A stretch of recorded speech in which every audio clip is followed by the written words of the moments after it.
దేవుని ప్రేమ ఇదిగో జనులార భావంబు నందిలియరే కేవలము నమ్ముకొని నా పరలోక జీవంబు మనకవ్వును. గౌతములారా, దేవుడు నివాసముగా కోరుకున్న కొండను మీరేలా వారచూపులు చూచుచున్నారు? యెహోవా నిత్యము అందులోనే నివసించును. దేవుని రథములు సహస్రములు, సహస్ర సహస్రములు, ప్రభువు వాటిలో ఉన్నాడు. సీనాయి పరిశుద్ధమైనట్టు ఆ కొండ పరిశుద్ధమాయను. నీవు ఆరోహణమైతివి, పట్టబడిన వారిని చెరపట్టుకొని పోతివి. మనుషుల చేత నీవు కానుకలు తీసుకుని ఉన్నావు. యెహోవా అను దేవుడు అక్కడ నివసించినట్లు విశ్వాసఘాతకుల చేత సైతము నీవు కానుకలు తీసుకుని ఉన్నావు. ప్రభువు స్తుతి నొందునుగాక.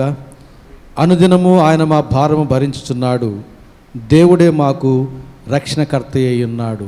ప్రార్థన చేసుకుందాం. ప్రేమ స్వరూపిన మా గొప్ప తండ్రి, పరిశుద్ధ ప్రభువా, మీ ప్రేమను బట్టి, మీ కృపను బట్టి మీ పాద సన్నిధిని సమీపిస్తూ ఉన్నాము. ఈ పునరుద్ధాన పండుగ దినమందు మమ్మల్ని సజీలుగా లెక్కించి ప్రాతకాలమునే సూర్యోదయపు కాలపు ఆరాధనలో పాల్గొనజేసి మరలా ప్రభువా ఈ పునరుద్ధాన పండుగ ఆరాధనలో నా తండ్రి పాల్గొనటకు సహాయం చేయుచున్నారు. మీకే స్తుతి స్తోత్రం చెల్లించుకుంటున్నాం. ప్రభువా, ఇంకను రావాల్సిన వారిని కూడా జ్ఞాపకం చేసుకుంటున్నాం. వారికి ఉన్న ఆటంకాలను తొలగించి సకాలానికి నడిపించమని ప్రార్థన చేస్తున్నాం. ప్రభువా, అయా మీ మందిరంలో ఉన్నటువంటి మేమందరము మీ పరిశుద్ధ నామమున కూడి ఉండగా మీ మాట చొప్పున మీ సన్నిధిని మా మధ్య ఉంచమని ప్రార్థన చేస్తున్నాం. మీ కనుదృష్టిని మా మీద ఉంచమని ప్రార్థన చేస్తున్నాం.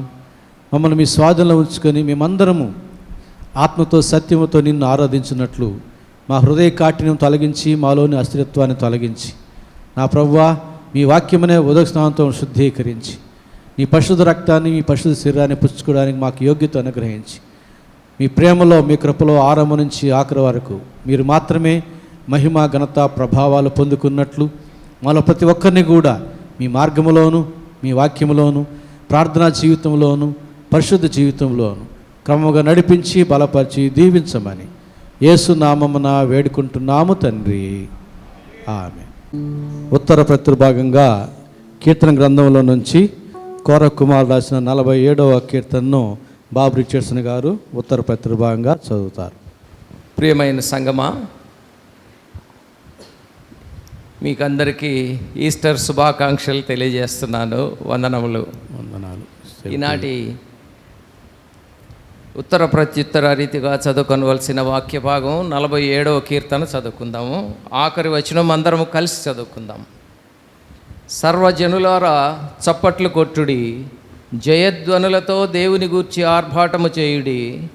యెహోవా మహోన్నతుడు, భయంకరుడు, ఆయన సర్వభూమికి మహారాజయ్యున్నాడు.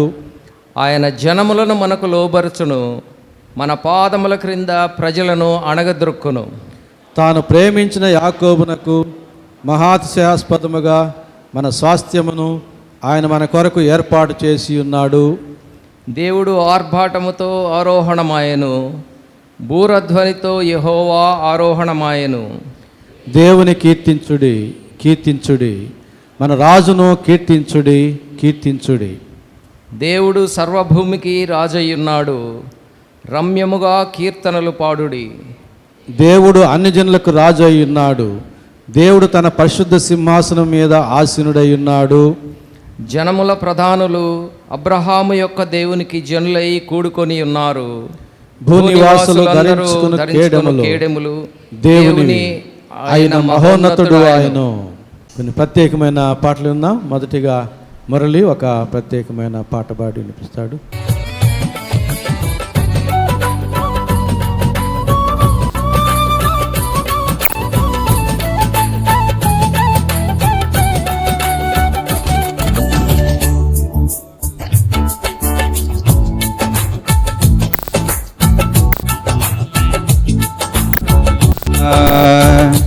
నీవు నాలోనే ఉన్నావయ్యా, నాకు దిగులేలా యేసయ్యా, నాకు చింతేలా, నాకు దిగులేలా, నాకు భయమేలా, నాకు భీతి ఎలా, నీవు నా తోడు ఉన్నావయ్యా.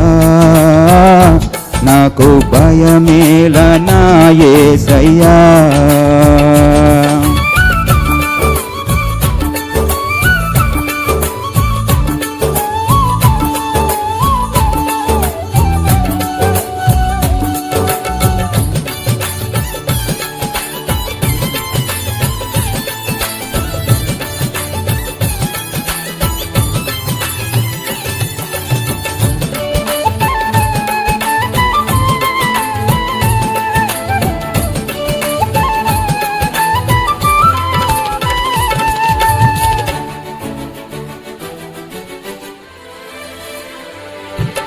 కష్టములో నష్టములో నా తోడు ఉన్నావు, వేదనలో ఆ వేదనలో నా చెంత ఉన్నావు.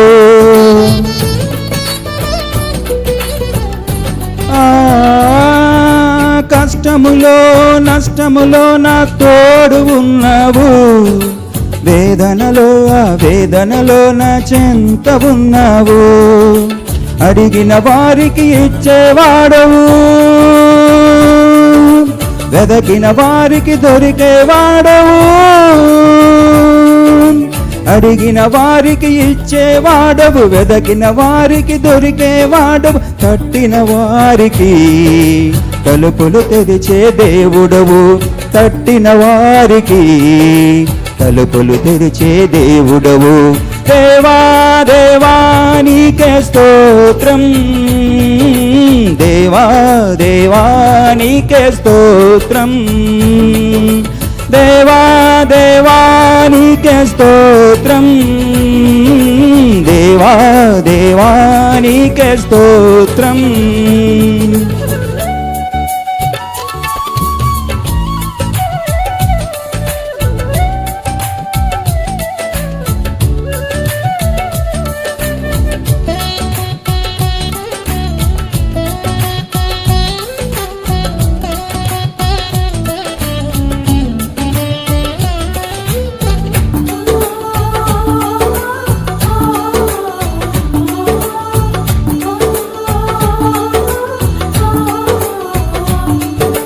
వ్యాధులలో బాధలలో ఊరటనిచ్చావు, రక్షణలో సంరక్షకుడై ధైర్యము పంచావు.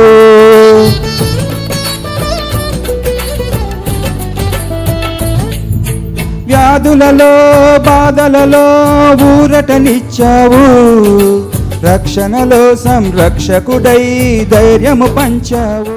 సురేంద్ర బాబు పాడతాడు పాట. హృదయారణ్యములు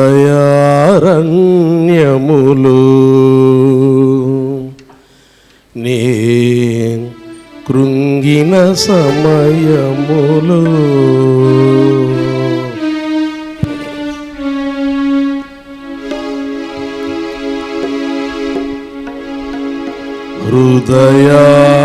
హృదయారణ్యములు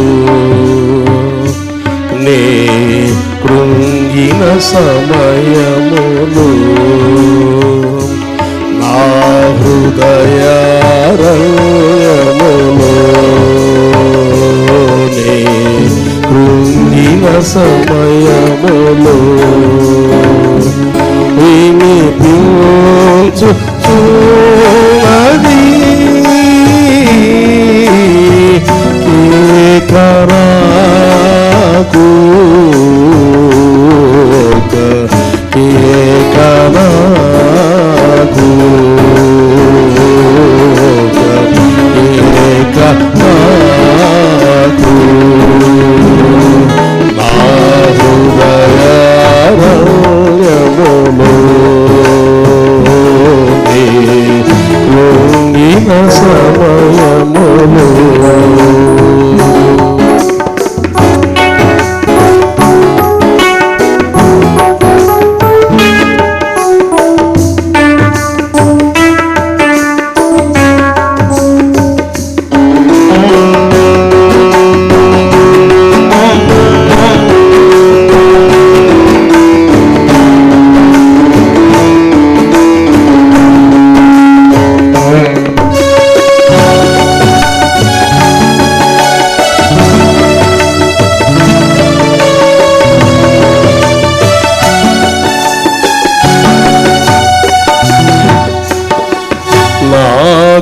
బలము ఉన్నంత వరకు నమ్మలేదు ఆ యేసుని.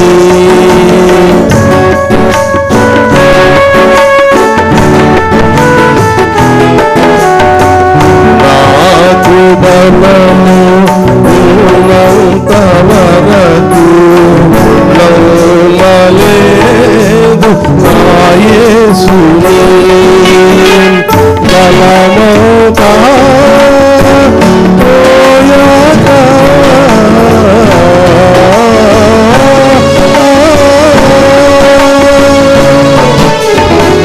బలమౌతా పోయాక నడవాలని ఉంది ప్రభు యేసుతో వినిపించు చూడని కేకరాకు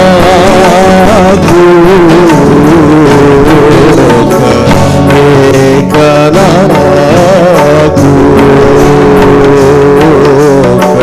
కేకరాకు.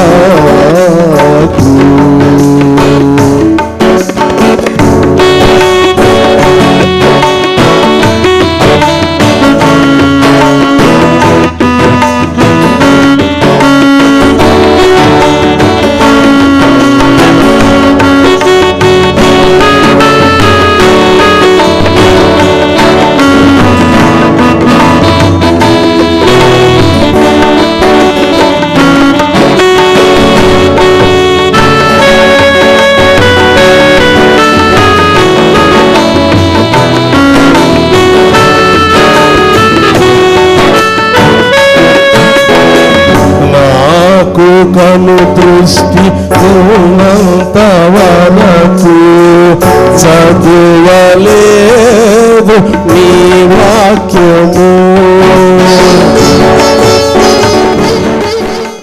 చూడుము ఈ క్షణమే కల్వారిని, ప్రేమ ప్రభువు నీకై నిలుచుండెను.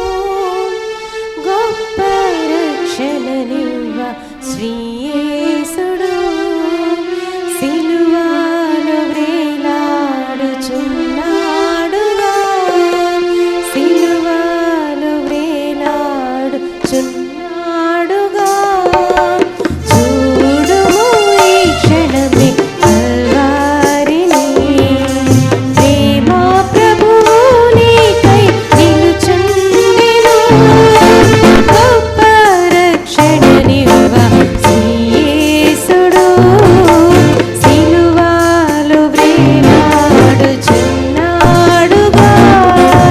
సిలువలో వ్రేలాడుచున్నాడుగా.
మన ధ్యాన నిమిత్తం ఏర్పాటు చేయబడినటువంటి లేఖన భాగములను ప్రసన్న గారు, బాబు చేసిన గారు మిసెస్ వచ్చి చదువుతారు.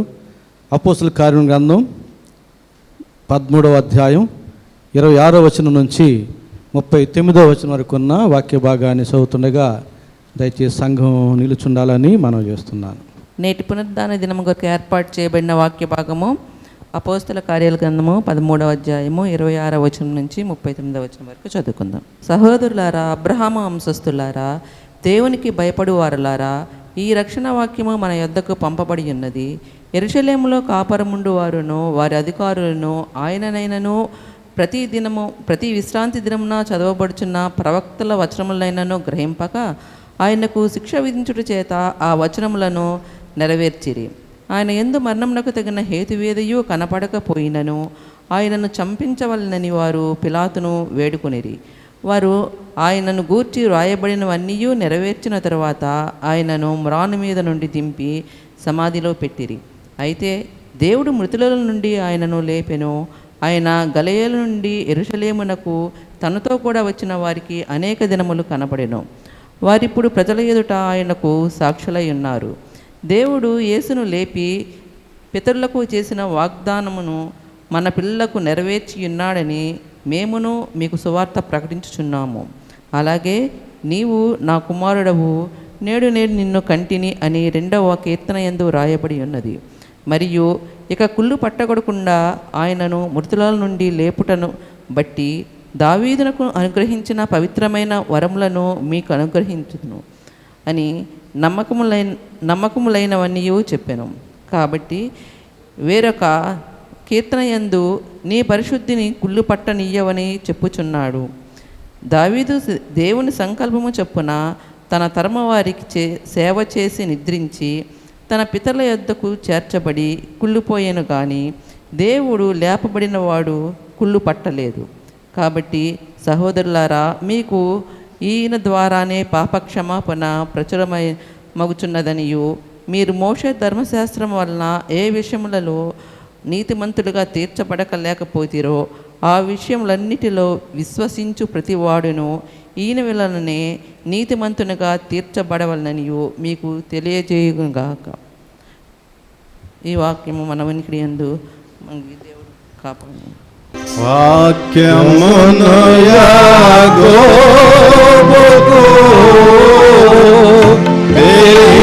తెలియజేసిన వారని లేఖనము ఇలాగునా చేసి ఉండలేదని దేవునికి స్తోత్రము గానము చేయుటయే మంచిది. మందమందలము స్తుతి గానము చేయుటయే మంచిది. ఒక్క నిమిషం అలాగే ఉండి విషయం చెప్పుకొని ఆ తర్వాత కూర్చోవాలని మనం చేస్తున్నాను. మీకందరికీ సంఘపక్షంగా, నా కుటుంబ పక్షంగా ఈస్టర్ పండుగ యొక్క శుభాశీస్సులు అందిస్తూ ఉన్నాను.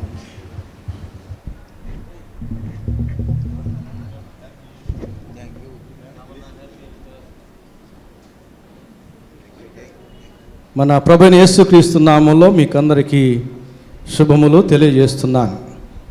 మన ధ్యాన నిమిత్తం చదువుబడినటువంటి వాక్య భాగం అపోస్తల కార్యం గ్రంథం 13వ అధ్యాయం 26వ వచనం నుంచి 39వ వచనం వరకు ఉన్న వాక్య భాగం.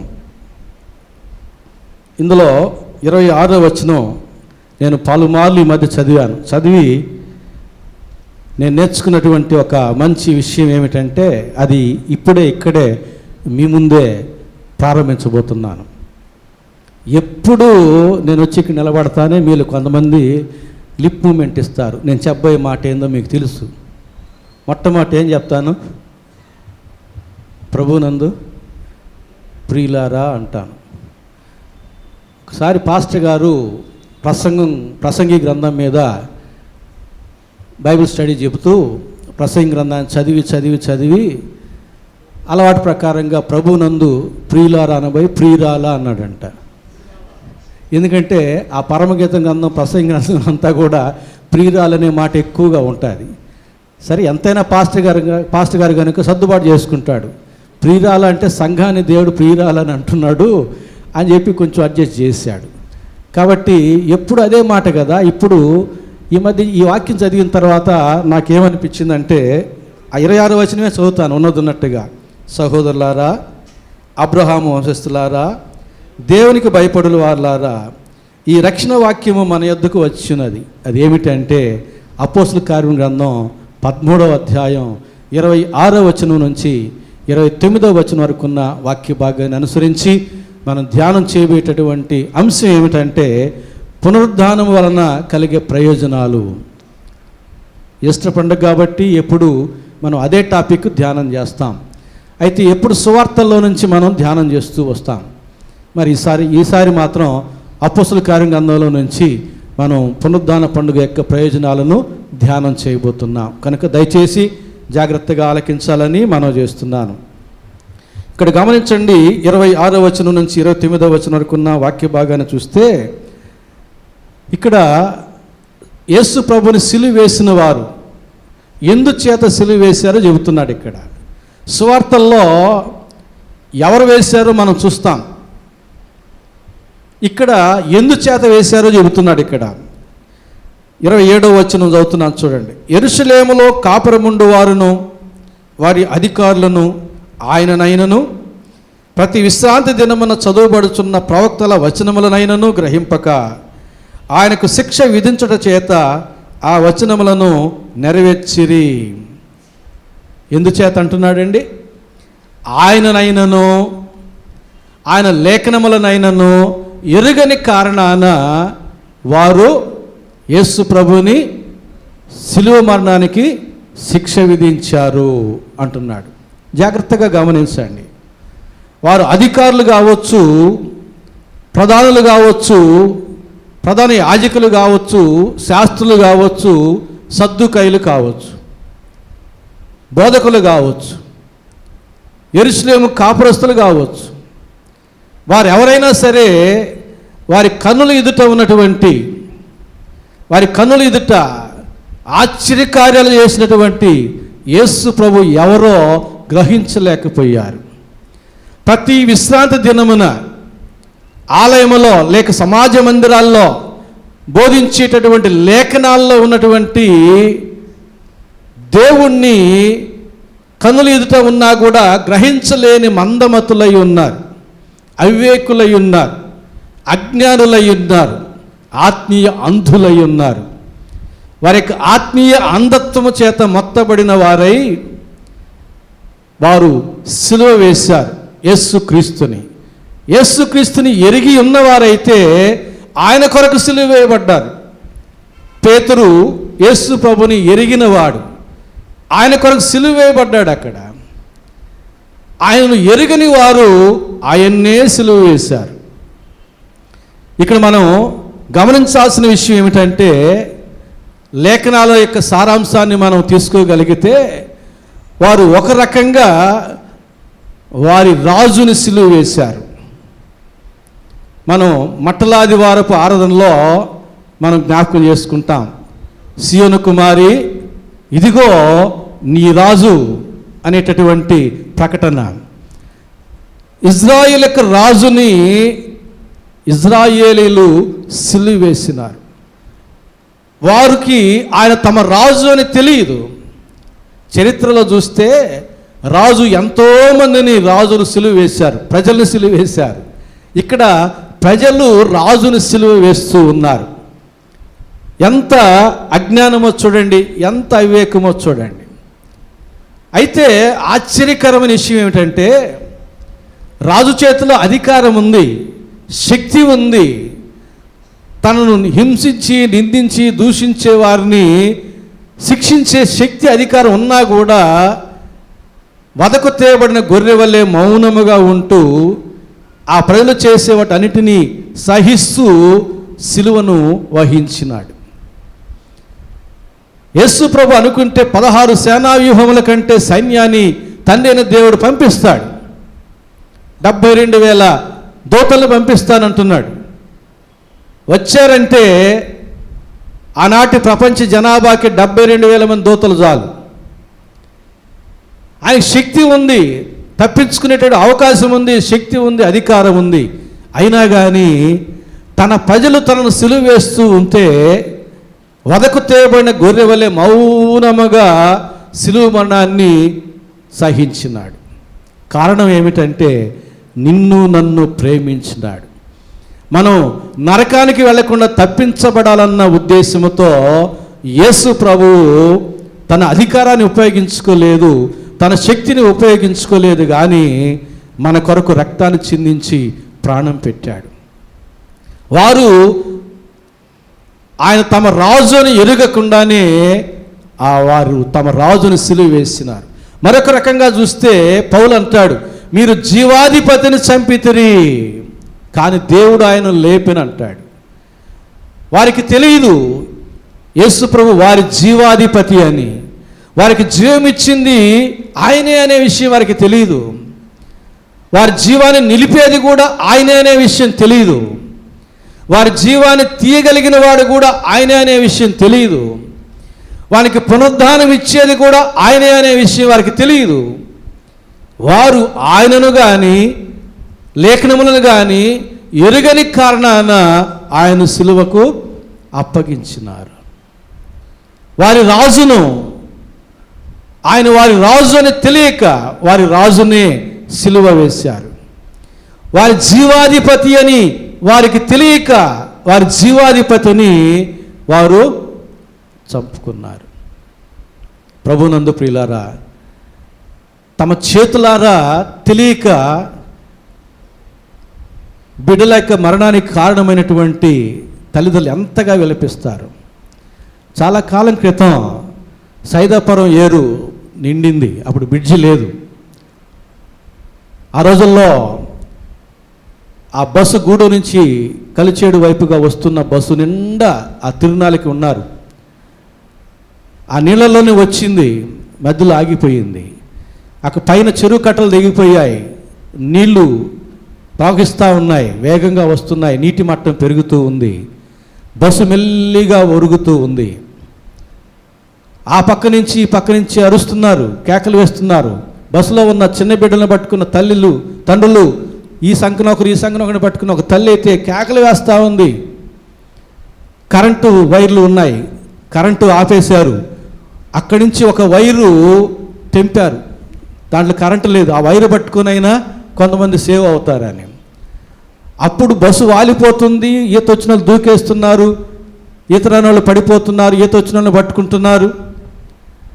ఆ సమయంలో ఈ తల్లి ఏం చేసి వైరు పట్టుకోవడం ఇటు పట్టుకునింది, సంకల బిడ్డ ప్రవాహంలో పోయినాడు. ఆ తల్లి ఒడ్డుకొచ్చి పొల్లాడుతూ ఉంది, నేను బతికి ఎందుకు నా బిడ్డని ప్రవాహంలో వదిలేశాను, నా చేతులారా నా బిడ్డను నేను చంపుకున్నానని ఆ ఒడ్డు మీద పొల్లాడి ఏడుస్తుంది. ఎవరు ఎంత కూడా చెప్పినా ఓదార్పు పొందలేకపోతూ ఉన్నది. చేతులారా తన కన్న బిడ్డని చంపుకున్నటువంటి తల్లి జీవితాంతం నరకాన్ని అనుభవించింది. ప్రభునందు ప్రియులారా, తమ చేతులారా తమ జీవాధిపతిని సిలువ మరణానికి గురి చేసినటువంటి ఆ ప్రజల యొక్క రక్తాపరాధం ఎంత! క్రీస్తు శకం 70వ సంవత్సరం నుంచి ప్రపంచమంతా చెదరిపోయి 1948వ సంవత్సరం స్వాతంత్రం వచ్చేంత వరకు కూడా వారు పడినటువంటి అవమానం, హింసలు అంతా ఇంత కాదు. చరిత్రలో ఇజ్రాయేల్ పడినటువంటి అవమానం కారణం ఏమిటంటే వారి జీవాధిపతిని వారే చంపుకున్నారు, వారి రాజును వారే చంపుకున్నారు. కారణం ఆయనను ఎరుగకుండా, ఆయన లేఖనాల్లో ఉన్న సత్యాన్ని ఎరుగకుండా. ఇంకా చెప్పాలంటే కొలసీయులు రాసిన పత్రిక 2వ అధ్యాయం 9వ వచనం ప్రకారంగా దేవత్వం యొక్క సర్వ పరిపూర్ణత క్రీస్తు శరీరమునందు నివసించుచూ ఉన్నది. ఒక్కసారి ఆ మాట వెలుగులో యేసు ప్రభు శరీరం పడినటువంటి అవమానాలు, నిందలు, హింసలను జ్ఞాపకం చేసుకోండి. వీరు ఎవరి మీద ఉమ్మివేశారు? పరిపూర్ణమైన దేవత్వం మీద ఉమ్మివేశారు. ఎవరి తల మీద ముళ్ళ కిరీటం పెట్టారు? పరిపూర్ణమైన దైవత్వం మీద ముళ్ళ కిరీటం పెట్టారు. ఎవరిని కొరడాలతో కొట్టారు? పరిపూర్ణమైనటువంటి దైవత్వాన్ని కొరడాలతో కొట్టి ఛిద్రము చేసి దున్నబడి ఎముకలని స్థానము తప్పేటట్టుగా, కనుదృష్టి తప్పిపోయేటట్టుగా, నాలుక అంగిటికి అంటుకుని పోయేటట్టుగా, ఇంటి మీద ఉన్న ఒంటరి పిచ్చుక వలె, అడవిలోని గూడబాతు వలె కరుణించు వారి కొరకు కనిపెట్టుకుంటుంది కానీ కనరారైరి అనేటటువంటి కృంగిన హృదయములో ఎవరిని ఉంచింది? పరిపూర్ణమైనటువంటి దైవత్వాన్ని. ఎవరిని కొరడాలతో కొట్టి, తల మీద ముళ్ళ కిరీటం పెట్టి, రిళ్ళతో కొట్టి, వీపు మీద చరిచి గుద్ది ప్రవచించమని హేళన చేసింది ఎవరిని? పరిపూర్ణమైనటువంటి దైవత్వాన్ని. ఎవరి మీద సిలువను మోపి మొయ్యమని చెప్పారు? తల చుట్టూ ముళ్ళ కిరీటం, భుజం మీద సిలువ. ఒకసారి ఊహించుకోండి డ్రామాటికల్గా. ఎత్తైన కొండ ఎక్కాలి, మొయ్యాలి దాన్ని. ఈ సిలువ ఏమాత్రం ఇటు వాలిందంటే ముళ్ళ కిరీటాన్ని ఇంకా ఒత్తుతుంది, ముళ్ళు ఇంకా చర్మంలోనికి దిగబడతాయి. ఈ ముళ్ళకు తగలకుండా ఈ సిలువని పట్టుకొని మొయ్యాలి, ఒక చేతి భారం మీద, ఒక భుజం మీద. అసలే రక్తమంతా చిందించబడింది యెరూషలేము వీధుల్లో. అలాంటి పరిస్థితుల్లో నడవలేక తప్పటడుగులేస్తున్నాడు. అది గమనించిన కఠినమైన రోమీలే సీమోనుకి వస్తుంటే అతని భుజం మీద పెట్టబోతే దేవుడు అంగీకరించలేదు, మరలా తన భుజానికి ఎత్తుకున్నాడు. మోయలేక ఆ సిలువను మోస్తూనే ఉన్నాడు. అది వాలినప్పుడల్లా ముళ్ళ కిరీటం మీద పడి ఇంకా తలలోని చర్మంలో గుచ్చుకుపోతూ చీలుస్తూనే ఉన్నది. దైవత్వము, పరిపూర్ణమైన దైవత్వాన్ని అంత ఘోరంగా, అంత క్రూరంగా వారు హింసించి సిలువకు అప్పగించినారు. తెలియక, ఆయనను కానీ ఆయన లేఖనాలను కానీ ఎరుగక వారు ఆయనను సిలువ వేసిరి.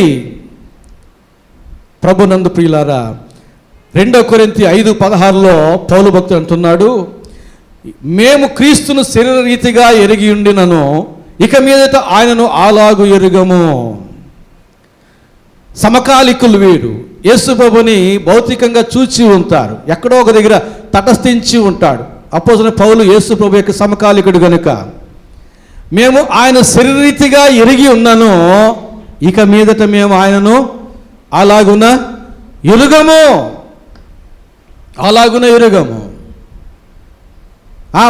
యేసు ప్రభు మాతోటి వాడే, మేము ఆయన్ని చూసాం. ఆయన 5,000 మందికి రొట్టెలు అవి పంచినవి విన్నాం, మేము తిన్నాం. ఇవన్నీ ఏం పనికిరావు. ఆయన గుడ్డివాడిని బాగు చేసినట్టు మేము చూసాం, పనికిరావు. పౌలు అంటున్నాడు, మేము ఆయన శరీరీతిగా ఎరిగి ఉన్న వారమైనను ఇక మీదట మేము ఆయన అలాగున ఎరుగము. ఏలాగున ఎరిగి ఉన్నారు? ఆయన ఎలాంటి వాడో వారు ఎరిగి అలాంటి వారుగా జీవించడానికి వారు ప్రయత్నం చేశారు, బోధించారు. యేసు సత్య స్వరూపిని ఎరిగినారు కనుక వారు సత్యానికి విరుద్ధంగా మేమేమీ చేయమన్నారు, మీరు కూడా సత్యానికి విరుద్ధంగా ఏమీ చేయొద్దన్నారు. యేసు ప్రభు పరిశుద్ధుడు గనుక వారు ఎరిగినారు గనుక ఆ రీతిగా మేము పరిశుద్ధులం అన్నారు, మీరు కూడా పరిశుద్ధులుగా జీవించుడు అన్నారు. యేసు ప్రభు పరిపూర్ణుడు గనుక వారు పరిపూర్ణముగా జీవించినారు, మీరు పరిపూర్ణులై ఉండుడి అన్నారు. యేసు ప్రభుని వారు అలాగునే ఎరిగి ఉన్నారు, శరీరీతిగా కాదు, ఆత్మీయంగా. ఆయన సహవాసంలో, ఆయన తోటి స్నేహబంధములో అనుభవాలను గడించి వారు ఎరిగిన వారయ్యారు. శరీరీతిగా ఎరిగి ఉన్న వారిలో యూదా ఇస్కరియోతు అప్పగించాడు యేసు ప్రభుని. ఆత్మీయంగా యేసుని ఎరిగిన వారు ఆయన కొరకు హతసాక్షులు కూడా అయ్యారు. ఏ రీతిగా ఎరిగి ఉండటం మంచిది? ఆత్మీయంగా ఆయన యొక్క సహవాసంలో మనం అనుబంధపడి ఉండి ఆయన యొక్క జీవితాన్ని మనం మాదిరిగా చూసుకొని అలాగున మనం నడుచుకోగలిగితే ఆయన్ని మనం ఎరిగి ఉన్న వారమే. ప్రభు అంటాడు, వీరు నీకు తెలుసా అంటే వారు ఎవరో నాకు తెలియదు. అయ్యా నీ నామను అద్భుతాలు చేశాం, దయ్యాలు వెళ్ళగొట్టాం, ప్రవచనాలు చెప్పాం, భాషలు మాట్లాడామంటే ఆ రీతిగా మీరు నా ఎరుకలోనికి రారు. నా ఎరుకలోనికి ఎప్పుడు వస్తారు మీరు? నా మార్గంలో మీరు నడిచినప్పుడు, నన్ను పోలి మీరు నడిచినప్పుడు, నా వలే మీరు జీవించినప్పుడు మీరు నా ఎరుకలోనికి వస్తారు. మీరు ఏమేమో చేశారు కానీ మీరు నా మార్గంలో నడుచుకోలేదు, నన్ను పోలి నడుచుకోలేదు కనుక మీరెవరో నాకు తెలియదు అన్నాడు. ఎంతమంది మనం ఇక్కడ ఎంతమంది ఉన్నాం? యేసయ్య ఎరుకలో ఎంతమంది ఉన్నారు? ఎవరికి వారు పరిశీలన చేసుకోవాలి. యేసయ్యను పోలి నడుచుకుంటున్నామా? మన యొక్క ఆలోచనలు యేసయ్యకి తగినట్టుగా ఉన్నాయా? మన యొక్క దృష్టి యేసయ్యకి తగినట్టుగా ఉందా? మన యొక్క ఆలోచనలు, హృదయాశలు యేసయ్యకి అనుకూలంగా ఉన్నాయా? మన జీవితం యేసయ్యను పోలి ఉన్నదా? పౌలు అంటున్నాడు, నేను క్రీస్తు యేసును పోలి నడుచుకున్న ప్రకారంగా మీరు నన్ను పోలి నడుచుకునుడి. ఎంత చక్కటి మాట అండి! ఎంత మంచి మాట చెప్పాడు, ఎంత ధైర్యంగా చెప్పాడు ఆ మాట. మనకు ఆ ధైర్యం ఉందా? మనకు ఆ యథార్థత ఉన్నదా? ఆ జీవితం ఉందా? ఎన్ని పండగలు గడిచిపోతూ ఉన్నాయి, ఇంకెన్ని పండగలు వస్తాయో తెలియదు. ఎన్నో పండగలు గడిచిపోయినాయి, ఇక మన శాశ్వత జీవితంలో ఎన్ని పండగలు ఉన్నాయో లేవో తెలియదు. రేపేమి సంభవించునో మీకు తెలియదు కనుక దేవుని చిత్తమైతే మనము అలాగును చేయదమని చెప్పుకుని అంటాడు. రేపేమి సంభవించినా మనకు తెలియదు. ప్రభునందు ప్రియులారా, పౌలు భక్తుడు అంటున్నాడు, మేము ఆయనను శరీరీతిగా ఎరిగి ఉండి ఇక మీదట ఆయన అలాగున ఎరుగము. యేసు ప్రభుని మనం అక్షర రూపంలో ఎరిగి ఉండట కాదు, ఆత్మీయంగా ఎరిగి ఉండాలి, అనుభవపూర్వకంగా ఎరిగి ఉండాలి. యెహోవా దయాళుడని మీరు రుచి చూచి తెలుసుకునుడి. రుచి చూచి తెలుసుకునుడి. ప్రభునందు ప్రియులారా, రుచి చూచి తెలుసుకుంటే అన్నీ రుచి చూసి తెలుసుకోకూడదు. ఒక ఆమెకి ఎక్కడికి వెళ్ళినా సరుకులు కొనేటప్పుడు అవి ఏం కొన్నా రుచి చూసి ఆ తర్వాత కొంటుందంట. ఆ రీతిగా ఇంటికి అన్ని సరుకులు చాలా కాలం మంచి మంచి తెస్తూ ఉన్నింది. ఒకసారి ఇంట్లో ఎలుకలు ఎక్కువైతే ఎలుక మంది తేవాలనుకొని పోయింది. అలాంటి ప్రకారం ఎలుక మంది కూడా రుచి చూసి పడి చచ్చిపోయింది. కాబట్టి అన్నీ రుచి చూసి తెలుసుకోవడానికి పనికిరావు. ఏది మనకు మేలుకరమో, ఏది మనకు దీవెనకరమో వాటినే మనం రుచి చూసి తెలుసుకోవాలి. అందులో యేసయ్య మొట్టమొదటి వాడు.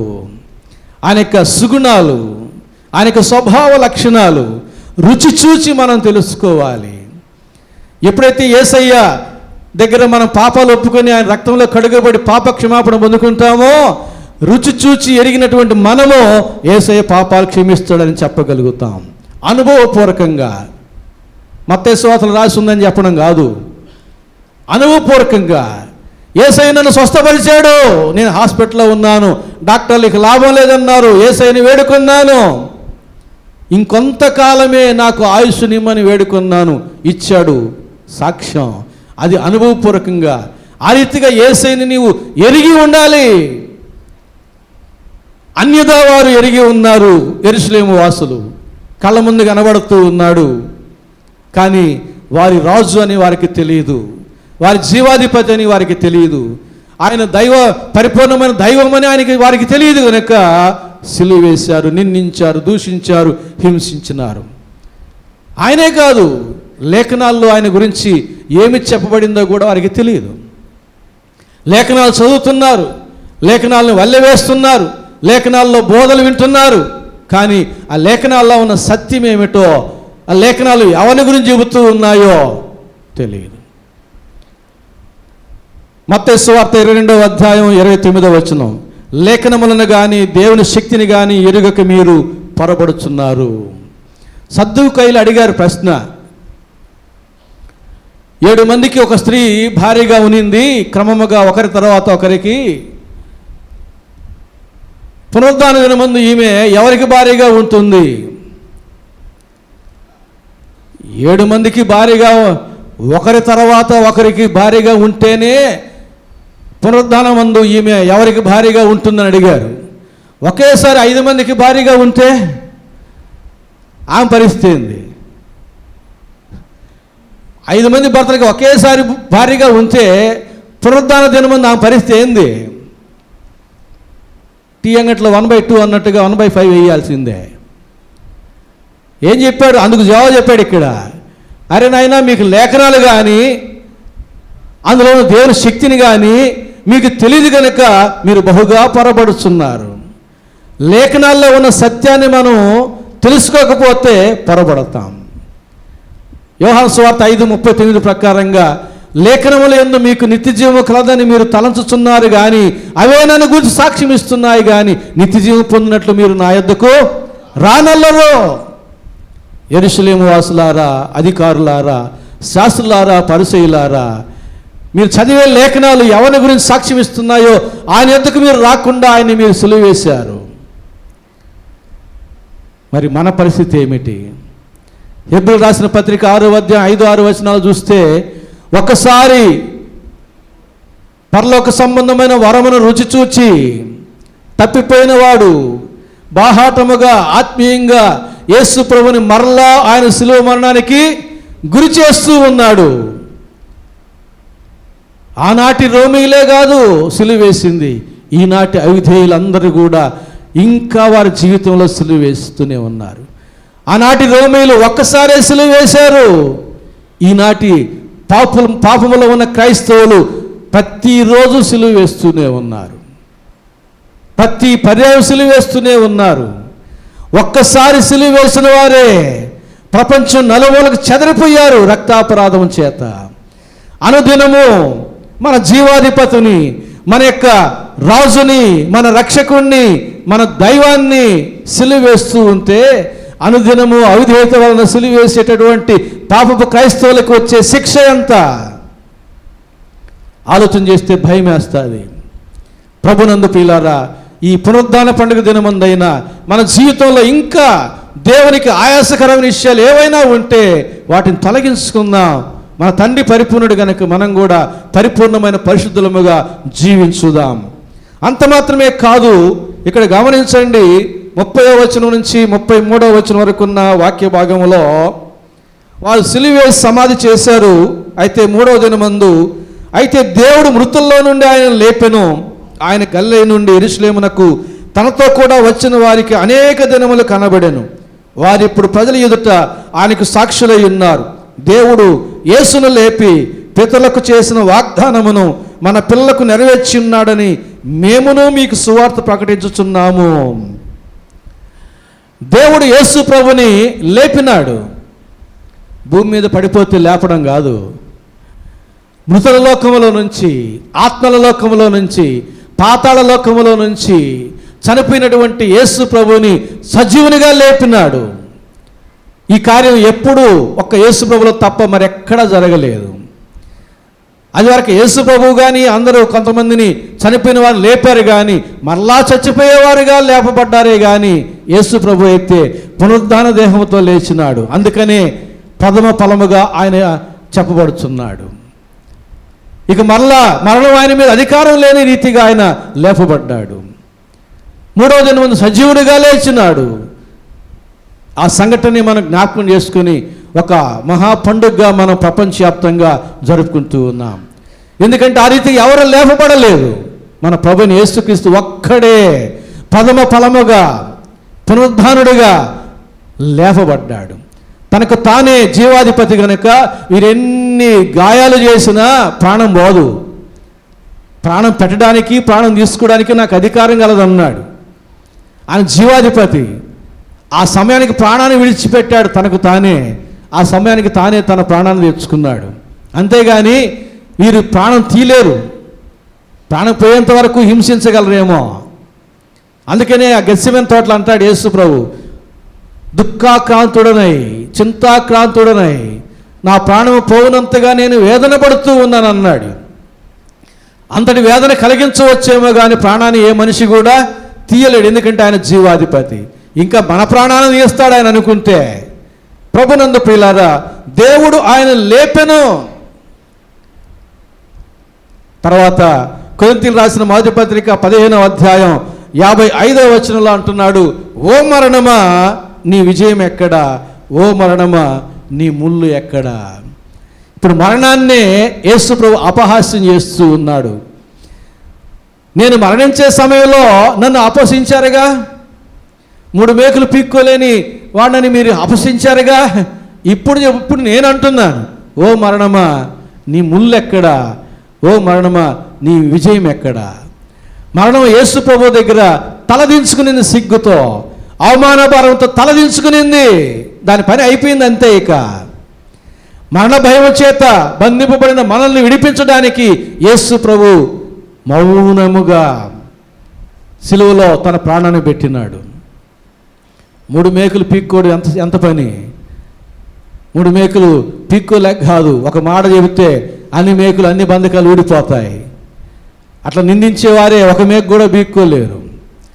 ఎందుకు చెప్తున్నానంటే ప్రభునందు పిల్లారా, మరణం యేసయ్య ముందు ఓడిపోయి మరణాన్ని జయించిన వాడు మేకులు జయించలేడా?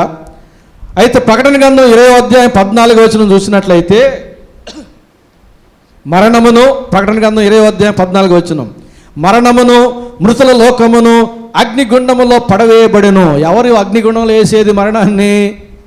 యేసు ప్రభువే. మరణాన్ని వేసేస్తాడు అగ్నిగుండంలో. ఇక మరణం, ఓ మరణమా నీ విజయం ఎక్కడా, నీ ముళ్ళు ఎక్కడా? ఎక్కడ చెప్పలేదు, తలెత్తలేదు, తల దించుకోవాల్సిందే. అగ్నిగుండంలో మరణాన్ని యేసు ప్రభు వేస్తూ ఉంటే మౌనంగా ఉండాల్సిందే, ఏం చేయలేదు. ఎందుకంటే యేసు ప్రభు జీవాధిపతి అయి ఉన్నాడు. రోమపత్రిక 1వ అధ్యాయం 5వ వచనం చదువుతున్నాను. దేవుని సువార్త నిమిత్తం ప్రత్యేకింపబడిన వాడనైన పౌలు రోమాలో ఉన్న దేవుని ప్రియులందరికీ, అనగా పరిశుద్ధులుగా ఉండుటకు పిలువబడిన వారికి అందరికీ శుభమని చెప్పి వ్రాయినది. మన తండ్రి అయిన దేవుని నుండి, ప్రభు అయిన యేసుక్రీస్తు నుండి కృపా సమాధానము మీకు కలుగునుగాక. దేవుడు తన కుమారుడును మన ప్రభువైన యేసుక్రీస్తు విషయమైన ఆ సువార్తను పరిశుద్ధ లేఖనముల యందు తన ప్రవక్తల ద్వారా ముందు వాగ్దానము చేసెను. యేసుక్రీస్తు శరీరమును బట్టి దావీదు సంతానముగాను, మృతుల్లో నుండి పునరుద్ధానుడైనందున పరిశుద్ధమైన ఆత్మను బట్టి దేవుని కుమారుడుగాను ప్రభావంతో నిరూపింపబడెను. పునరుద్ధానం వలన యేసు ప్రభు నిరూపించింది ఏమిటి? తాను దేవుని కుమారుడు అని. యేసు ప్రభు జన్మిస్తాడని మరియమ్మకి గబ్రియల్ దూత చెప్పే సందర్భంలో మీరు లూకాసు వార్త గాని చదివితే అక్కడ ఉన్నటువంటి మాటలు మనకు అర్థమవుతాయి. ఆయన దేవుని కుమారుడు అనబడును, ఆయన దేవుని కుమారుడు అనబడును.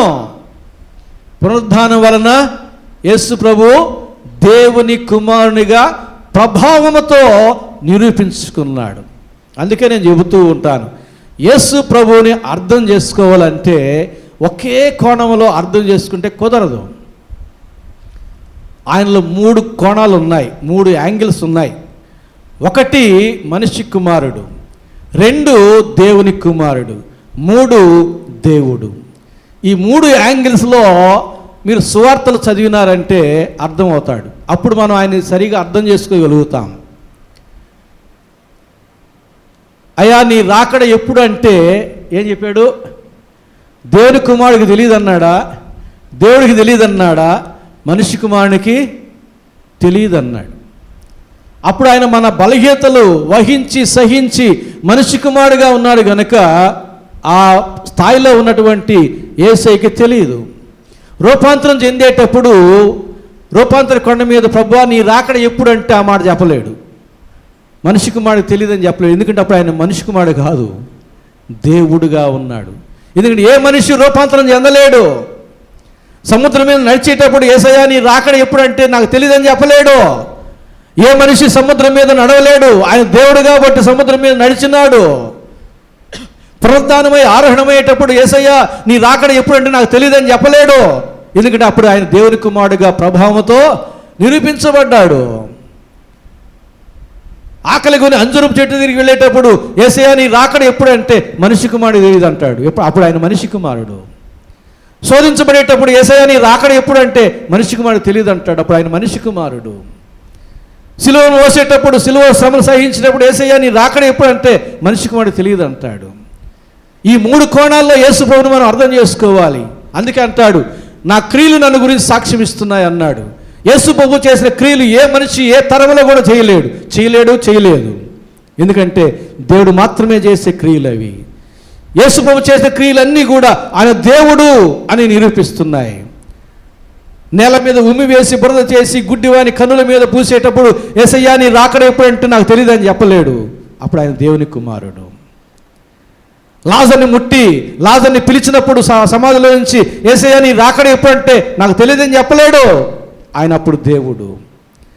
ఆయన జీవితకాలంలో ఎప్పుడైతే మనిషి కుమారుడుగా ఆయన రిక్తునిగా ఉన్నాడో అప్పుడు అడిగితే మాత్రం మనిషి కుమారుడు తెలియదు అంటాడు. కానీ మీరు పాత నిబంధనలు చూశారంటే ఆయన వచ్చే దినము ఎప్పుడో చెప్పాడు. పలానా దినం తారీఖు అని చెప్పలేదు, కానీ ఆయన తెలుసు అనే విషయం తెలుస్తుంది. ఆయన గడియ కూడా చెప్పేస్తాను. బైబిల్ వాక్యాలను బట్టే ఆయన దినం ఎలాగుంటుంది, ఆయన గడియ ఎప్పుడు, ఏ గడి అంటే 3 గంటలు, ఏ 3 గంటల మధ్య వస్తాడనేది చెప్పేయచ్చు బైబిల్ చదివి తెలుసుకుంటే. బైబిల్లో ఉన్నాయే, ఎక్కడి నుంచో పట్టక రాలేదు నేను. కానీ కాబట్టి అప్పుడు వాళ్ళు అడిగినప్పుడు ఆయన మనిషి కుమారుడుగా ఉన్నాడు కనుక మనిషి కుమారుడు తెలియదు అన్నాడు. ఇంతకీ నేను చెప్పొచ్చేది ఏమిటంటే, దేవుడు ఆయనను లేపెను, ఆయన పునరుద్ధానుడయ్యాడు, దేవుని కుమారుడుగా ప్రభావంతో ఆయన నిరూపించుకున్నాడు. దేవుని కుమారుడుగా కన్యైన మరియకు పుట్టినప్పటికి కూడా, పాపైన మనుషుల మధ్య సంచరించినప్పటికి కూడా ఆయన దేవుని కుమారుడుగా జీవించి నేనే మీకు మార్గం అన్నాడు. మనం ఆ మార్గంలో వెళ్ళాలంటే మనం అందరము దేవుని కుమారులముగా, దేవుని కుమార్తెలముగా జీవించబద్ధులమై ఉన్నాం. మనుషులకు పుట్టిన వారమే, శరీరమును బట్టి జన్మించిన శరీరమును, ఆత్మను బట్టి జన్మించిన ఆత్మయునై ఉన్నది. యేసుక్రీస్తుని మేము శరీరీతిగా ఎరిగి ఉండి మేము ఇక మీదట ఆయనను అలాగున ఎరుగము అన్నట్టుగా మనం మనుషులకు జన్మించిన వారమైనప్పటికీ కూడా బాప్తిస్మం ద్వారా, పరిశుద్ధాత్మ ద్వారా నూతన జన్మానుభవంలోకి వచ్చాం కనుక ఇక మీదట యేసయ్యను మనము అలాగున ఎరుగము. ఇక మీదట మనము దేవుని కుమారులముగా, కుమార్తెలముగా అనిపించుకునేటట్టుగా మన జీవితాలు మార్చుకోవాలి. మనం చూచినప్పుడు యేసు ప్రభువు, ఇదిగో ఈమె నా కుమార్తె, ఈమె యందు నేను ఆనందిస్తున్నాను, ఇదిగో ఇతడు నా కుమారుడు, ఈయన యందు నేను ఆనందిస్తున్నానని సాక్ష్యం చెప్పాలి. అంతేగాని యూదా ఇస్కరియోతును చూచి అతను పుట్టకుండా ఉంటే మేలు అని చెప్పినట్టుగా మనలో ఎవరైనా చూచి వీళ్ళు పుట్టకుంటేనే మేలు అని చెబితే అది మనకెంత అవమానం, అది మనకెంత నష్టం ఆలోచన చేయండి. మనం చూసినప్పుడు యేసు ప్రభు మన యందు ఆనందించువాడై ఉండాలి. మన బిడ్డలను చూసినప్పుడు మనకు ఆనందం ఉండదు. ఎప్పుడు ఉండదు మనకు? పూర్తిగా వారు చెడిపోయి ఉన్నప్పుడు వారిని చూసి ఎంతో దుఃఖంతో బాధపడుతుంటాం. దేవుడు కూడా అంతే. మనలో ఏమాత్రం మార్పు లేనప్పుడు, ఎంతకీ మార్పు లేనప్పుడు, మన జీవితాల్లో మార్పు అనేదే లేనప్పుడు, మార్పు కొరకు ప్రయత్నమే చేయనప్పుడు, ఆలోచన చేయనప్పుడు అట్టి వారిని చూసి ఆయన ఎంతగానో దుఃఖపడతాడు. ఆకాశమా ఆలకించు, భూమి చెవియొగ్గు, నా పిల్లలు నేను పెంచి పెద్దవానిగా చేశాను కానీ వారు నన్ను ఎరుగకుండా ఉన్నారు. ఎద్దైనా తన కామందును ఎరుగును, గాడిద తన సొంత దొడ్డిని తెలుసుకున్నాను కానీ వీరు నా మీద తిరుగుబడి ఉన్నారు. విలపిస్తాడు, దుఃఖపడతాడు, దుఃఖాక్రాంతుడవుతాడు. అట్టి వారిని బట్టి చింతాక్రాంతుడవుతాడు. ప్రభునందు ప్రియులారా, మరి దేవుని యేసు ప్రభు దేవుడై ఉండి దేవుని కుమారుడుగా పునరుద్ధానం ద్వారా ప్రభావంతో నిరూపించుకున్నాడు. సమయం లేదు కనుక మరొక విషయాన్ని క్లుప్తంగా చెప్పి నేను ముగిస్తాను. అలాగే ఆయన ఆరోహణమైనట్లుగా మనం చూస్తున్నాం. పునరుద్ధానుడైన తర్వాత అంతటితో ఆగిపోలేదు. అనేక మంది చూస్తూ ఉండగా ఆయన ఆరోహణమైనాడు. ఆరోహణమైన దానివల్ల మనకు వచ్చే ప్రయోజనాలు ఏమిటి? యోహాను సువార్తలో చెబుతాడు, నేను వెళ్ళుట మీకు ప్రయోజనకరము, నేను వెళ్ళని యెడల ఆదరణకర్త మీ వద్దకు రాడు. ఆయన వచ్చినాడంటే ఆయన మీతో ఉంటాడు, మీలో ఉంటాడు, మీ మధ్య ఉంటాడు. ఆయన పాపమును గురించియో, నీతిని గూర్చియో, తీర్పును గూర్చియో ఒప్పింపజేస్తాడు అన్నాడు. మనలో పశ్చాత్తాపం కలుగుతుంది అంటే పరిశుద్ధాత్మదేవ కార్యం అది. దైవ చిత్తానుసారమైన దుఃఖం రక్షణార్థమైన మారు మనసును కలుగుజేయను. యూదా ఇస్కరియోతు పశ్చాత్తాపడ్డాడు కానీ పరిశుద్ధాత్మ దేవుని వలన కాదు. అది దైవ చిత్తానుసారమైన దుఃఖం కాదు కనుక రక్షణార్థమైన మారు మనసుకు నడిపించబడలేదు కానీ ఊరికి నడిపించబడ్డాడు. ఆయన ఎవరో నాకు తెలియదని 3 పర్యాలు బొంకిన పేతురు పశ్చాత్తాపడ్డాడు పరిశుద్ధాత్మ సహాయం వలన. కనుక వెలుపటికి వెళ్ళి ఆయన సంతాపపడి ఏడ్చెను. 3 పర్యాలు అబద్ధం చెప్పిన దానికే ప్రాణాలు కాపాడుకోవడానికి. పరిశుద్ధాత్మ దేవుడు మనం నిజంగా మనం చేసిన తప్పిదాలకు పశ్చాత్తాపడుతున్నామంటే పరిశుద్ధాత్మ దేవుని కార్యం అది. పరిశుద్ధాత్మ దేవుడు ప్రేరేపిస్తూ ఉన్నా నువ్వు పశ్చాత్తాపడడం లేదంటే రోమాపత్రిక 2వ అధ్యాయం 4వ వచనం జ్ఞాపకం చేసుకోవాలి. దేవుని యొక్క అనుగ్రహైశ్వర్యము నిన్ను మారు మనసు పొందుటకు ప్రేరేపించుచూ ఉన్నదని ఎరుగక నీ హృదయ కాఠిన్యమును బట్టి నీకు నీవే దేవుని ఉగ్రతను సమకూర్చుకొనుచూ ఉన్నావు. నీ శత్రువు కాదు, నీ పక్కింటోడు కాదు, నీకు నీవే రోజు తెచ్చి బీరువాలో దాచుకుంటూ ఉన్నావు. రోజు బీరువాలో దాచుకుంటున్న ఏందది? దేవుని ఉగ్రత. ఎవరు వాళ్ళు? మార్పు చెందని వారు. బీరువాలో ఎంత ఉందో విడిచిపెట్టాల్సిన లగేజీ, మన జీవితంలో ఎంత ఉందో విడిచిపెట్టాల్సిన లగేజీ. ప్రభునందు ప్రియులారా, ఈ పునరుద్ధాన పండుగ దినం ముందైనా మనం మన జీవితాలను సంపూర్ణంగా దేవునికి సమర్పించుకుందాం. 47వ కీర్తన మనం ఉత్తర పత్రి భాగంలో చదువుకున్నాం. అందులో 5వ వచనం మీ ముందుకు తీసుకొస్తున్నాను. దేవుడు ఆర్భాటముతో ఆరోహణమాయను, బోరధ్వనితో యెహోవా ఆరోహణమాయను. ఆరోహణమైంది ఎవరండి? పేరు చెప్పండి. పేరు యేసయ్య. ఇక 47వ కీర్తన 5వ వచనంలో ఏ పేరు ఉంది అంటే ఇప్పుడు యెహోవా ఈజ్ఈక్వల్ టు యేసు అనేది అర్థమైపోయింది. అక్కడ కూడా నేను ఎప్పుడు చెబుతూ వస్తుంటాను కదా, పాత నిబంధనలో యెహోవా దేవుడే, నూతన నిబంధనలో యేసుక్రీస్తు అని. ఇక 47వ కీర్తన 5వ వచనంలో ఏమని ఉంది? దేవుడు ఆర్భాటముతో ఆరోహణమాయను. 2వ మాట బోరధ్వనితో యెహోవా ఆరోహణమాయను. ఆరోహణమైంది యేసు ప్రభుని మనకు తెలుసు. అంటే లేఖనాల్లో ఏముంది? యెహోవా ఆరోహణమాయను అని ఉంది. అంటే ఆరోహణమైన వాడు యేసు ప్రభు, అంటే యెహోవాయే యేసు ప్రభు అనేది అక్కడ అర్థమవుతుంది. మొదటి మాట ఏముంది అక్కడ? దేవుడు ఆర్భాటముతో ఆరోహణమైన, అంటే యేసు ఎవరు? యెహోవా. ఇంకా దేవుడు ఆర్భాటముతో ఆరోహణమాయనని ఉంది. యేసు ప్రభు దేవుడు, అందుకే చెప్పాను యేసు ప్రభు దేవుడు, దేవుని కుమారుడు, మనిషి కుమారుడు అనే కోణాల్లో చూడాలని. కాబట్టి ఇక్కడ 47వ కీర్తన 5వ వచనం 2 విషయాలు మనకు బయలుపరచబడుతున్నాయి. యేసు దేవుడు అని, ఆయన పాత నిబంధన కాలంలో యెహోవా అని పిలువబడ్డాడని 2 విషయాలు మనకి ఇక్కడ అర్థమవుతా ఉన్నాయి. అలాగే 68వ కీర్తన కూడా చూడండి. 68వ కీర్తన 18వ వచనం, నేను పిలుపులో నేను ఈ మాట చదివాను ప్రారంభంలో. 68వ కీర్తన 18వ వచనం, నీవు ఆరోహణమైతివి, పట్టబడిన వారిని చెరపట్టుకొని పోతివి, మనుషుల చేత నీవు కానుకలు తీసుకుని ఉన్నావు. యెహోవాను దేవుడు అక్కడ నివసించినట్లు విశ్వాసఘాతకుల చేత సహితము నీవు కానుకలు తీసుకుని ఉన్నావు. ఇక్కడ ఏమంటున్నాడు? ఇదివరకు చెప్పాను నేను 3 ఆదివారాల్లో చెప్పాను 3 విషయాలు. పరదేశం గురించి 3 ఆదివారాలు చెప్పాను, ఆరోహణం గురించి కూడా 3 ఆదివారాలు చెప్పాను. ఇక్కడ ఈ రాయబడిన మాట ఏమిటి? నీవు ఆరోహణమైతివి, చెరపట్టబడిన వారిని చెరపట్టుకొని పోతీవి. ఈ మాటలు అర్థం చేసుకోలేక ఎన్ని తప్పుడు బోధలు చేస్తున్నారు టీవీలలో కానీ, యూట్యూబుల్లో కానీ, సంఘాల్లో కానీ, ఉద్యోగ సభల్లో కానీ. యేసు ప్రభు అంట పేతురు రాసిన మొదటి పత్రికలో కూడా ఉంది, ఆయన ఆత్మరూపిగా వెళ్ళి చెరలోని వారు ఉన్న వారికి సువార్త ప్రకటించాడని.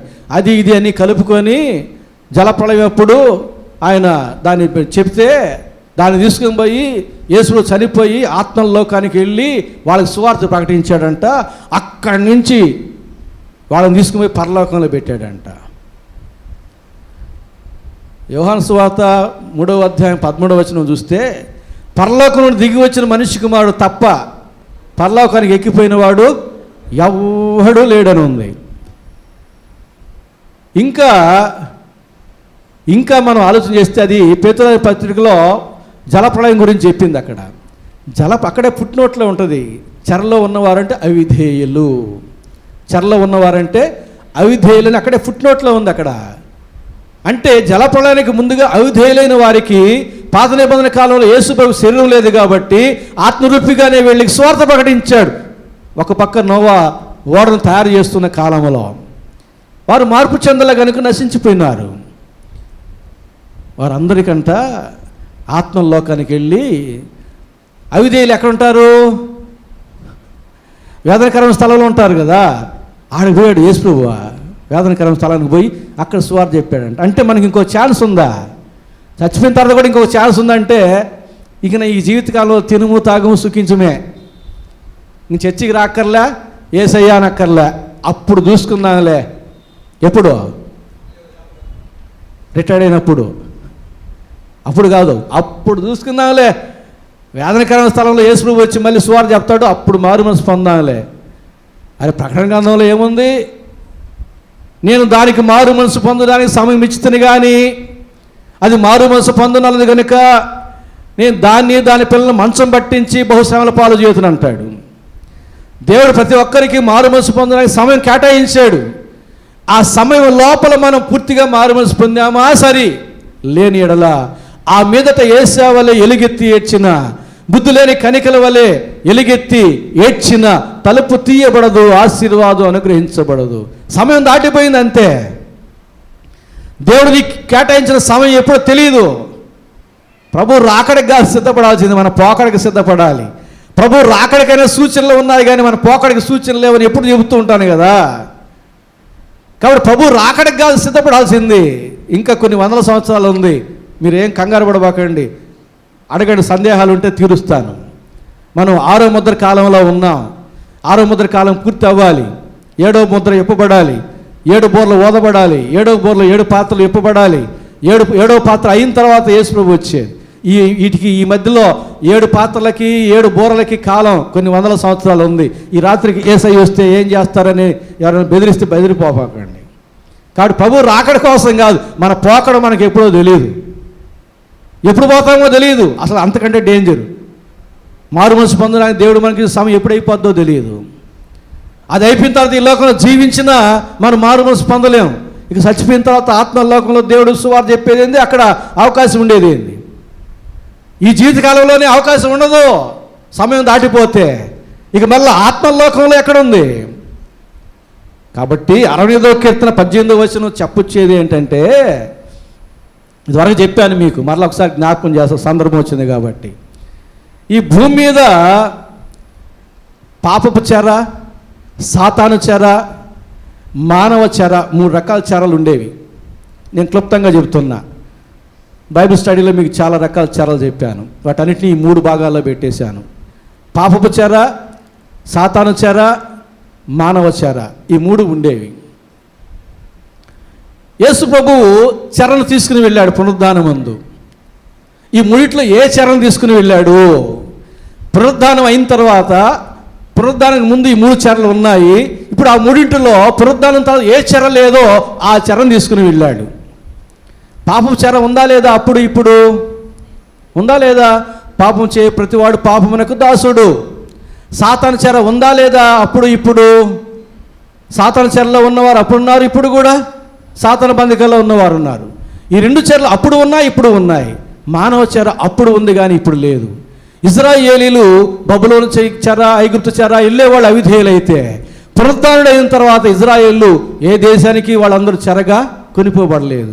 ఆ చెర జీవితాన్ని యేసుప్రభు పునరుద్ధానమందు తీసుకుని వెళ్ళాడు. ఇది 68వ కీర్తనలో ఉన్నటువంటి 18వ వచనంలో ఉన్న విషయం. 47వ కీర్తనలో ఉన్న విషయం అది.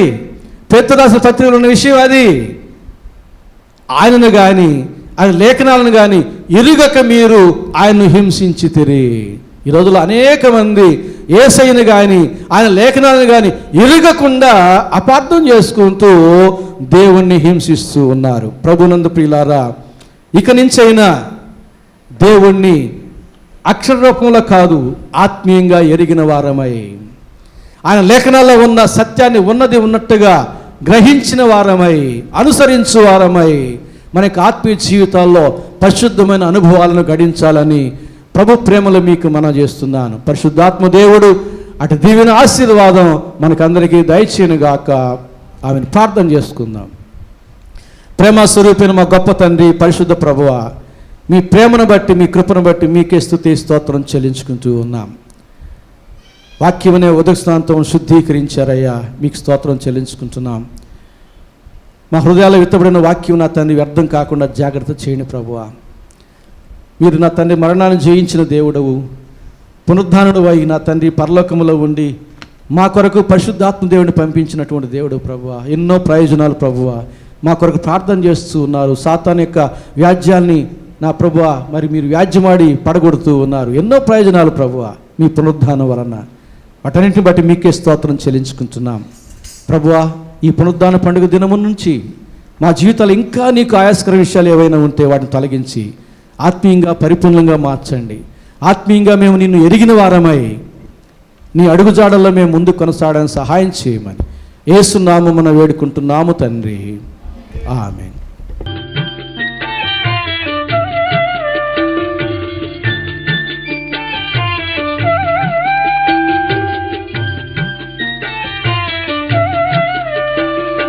దేవుని ప్రేమ ఇదిగో జనులార భావంబు నందిలియరే, కేవలము నమ్ముకొని నా పరలోక జీవంబు మనకబ్బును, పరలోక జీవంబు మనకబ్బును.